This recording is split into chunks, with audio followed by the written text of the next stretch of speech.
Ce séminaire avait pour but de comprendre la construction de l'identité et le genre, de comprendre quels sont les mécanismes qui font que l'on devient homme ou que l'on devient femme dans nos sociétés. À l'aide des sciences humaines, de la sociologie, de la sémiologie, les étudiants ont décrypté le tabou des règles, comment est-ce que nos sociétés imposent des normes culturelles et comment est-ce qu'on peut déconstruire ces normes. Et le choix du client, il est totalement en adéquation avec cette problématique puisque les petites choses, c'est une marque de protection périodique saine et sans perturbateurs endocriniens et on trouvait ça intéressant d'avoir le regard des étudiants sur ce sujet qui reste un tabou ou en tout cas une gêne aujourd'hui dans nos sociétés.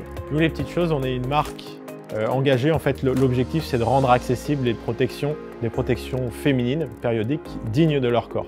On propose les premières protections naturelles sans perturbateurs endocriniens, non nocifs également pour l'environnement, plus qu'à base de matières naturelles, et surtout accessibles.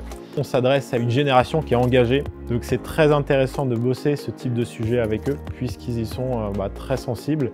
Et puis après, le deuxième point surtout, c'est que pitcher et présenter, faire un brief devant 130 étudiants complètement justement dans cette cible générationnelle en compétition, ça permet en fait de confronter différents types d'idées, de visions, d'objectifs et puis de justement trouver un peu des nouveaux horizons, de découvrir des nouvelles choses que potentiellement on n'a pas du tout découvertes et le confronter justement à l'actuel. Ce qui est génial, c'est qu'il y a une confrontation complexe d'idées et de façons même de voir les règles. Certaines personnes vont avoir un regard plutôt avec une approche un peu plus démocratique, on peut en parler, faut en parler pour casser un peu les règles du tabou. Mais également, du coup, d'autres personnes vont avoir dire mais attendez, c'est complètement dingue ce qui se passe actuellement au niveau des règles. Personne ne sait que 20% des femmes ont des règles extrêmement douloureuses, on ne connaît pas la composition et du coup certaines personnes vont vouloir placarder, voir du sang partout pour pouvoir en parler librement. Et d'autres personnes du coup vont avoir un rejet complet par rapport à cette communication. Toutes ces petites idées ont permis je pense, de faire radicalement évoluer les choses dans le futur. La semaine s'est déroulée, alors on a pris le brief lundi matin avec nos équipes. Le mardi, mercredi, on a eu des séminaires avec des intervenants, donc 4 séminaires qui nous ont apporté des données sociologiques, ethnologiques, techniques et publicitaires sur le sujet.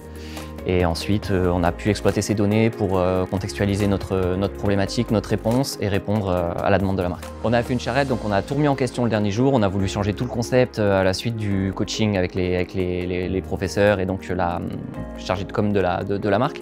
Et puis finalement, on s'est rendu compte que notre idée collait plutôt bien avec une remodification de notre strat, ce qui nous a permis de finir très tard hier, donc dans la nuit, mais d'arriver aujourd'hui avec un projet plus ou moins cohérent, puisqu'on a fini par gagner la compétition. Alors on a tendance à dire que la publicité est le reflet de la société. Aujourd'hui, plus que la femme dans la publicité, c'est aussi l'image de la femme dans la société. C'est vrai que la pub accentue certains dogmes, certains stéréotypes, certains clichés qui donnent une image soit dégradante, soit on dicte des codes à la femme. Donc c'est vrai que c'était intéressant pour nous, surtout avec ce côté scolaire qui nous permettait d'aller un petit peu au-delà des réponses et surtout de traiter ces sujets-là qui sont vraiment complexes à traiter en agence, du moins nous en tant que junior ou en tant qu'assistant.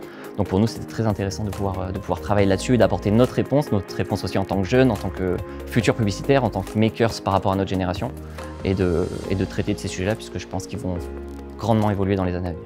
On a beaucoup appris cette semaine et le but c'est vraiment de dire que les règles c'est pas tabou, les règles c'est naturel et qu'on est censé en parler librement à qui on veut, quand on veut. On ne devrait juste pas être bloqué avec le mot règle, le mot même tout ce qui touche les protections hygiéniques. Et du coup, le thème de la compétition était vraiment génial et on a pu apprendre plein de choses. C'est des problématiques en fait, auxquelles on n'est même pas sensibilisé alors qu'on a nos règles tous les mois.